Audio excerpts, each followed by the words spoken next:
Sri Lanka has some of the best beaches in the region. The waves are a surfer's paradise. The sightseeing attractions, a tourist magnet. Just not these days.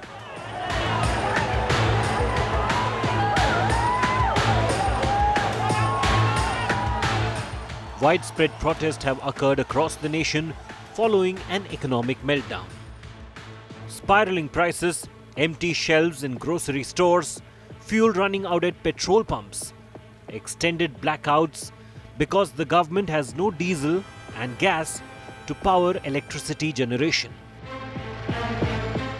The end result is tourists are vacating their hotels and leaving. This couple from England had planned a 15-day vacation in Sri Lanka, but just a few days in, they are packing their bags. It's a mix of the power cuts, the curfews. Even last night to check into this hotel, this road was blocked off because of the protests, and it was very difficult to get in. I think it just makes the situation here very hard for us as tourists, but I'm sure even harder for people living here. I think there's a lot of uncertainty as well. There's not a lot on social media, and people back home, they don't really know what's going on either. So it was just kind of a decision we made after being out in the street, seeing what was going on.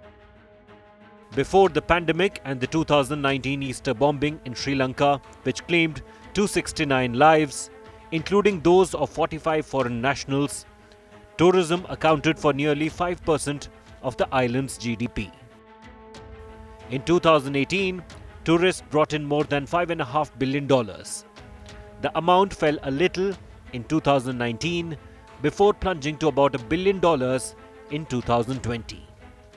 In 2021, Sri Lanka earned just $634 million from tourism. The empty chairs in hotel restaurants is clear evidence of how dire the situation is. Occupancy rates in Colombo hotels have plunged. Tourists are cancelling their reservations. Somehow we had our stock for the 3-4 days, but after that we are having the problem because no guests want to stay in the non-AC room. Resort is still running fine. But city hotel we are suffering because of that problem, and we are receiving so many cancellations these days.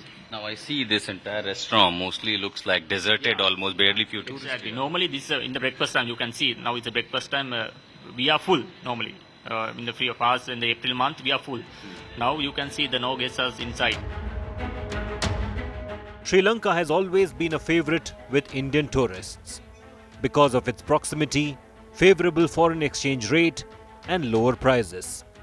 However, these factors are no longer in play.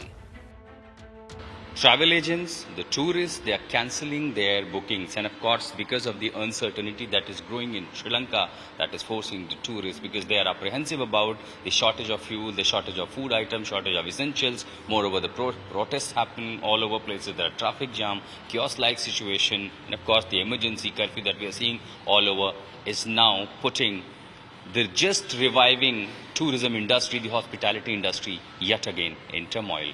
With this ground report in Colombo, I'm Ashutosh Mishra for India Today.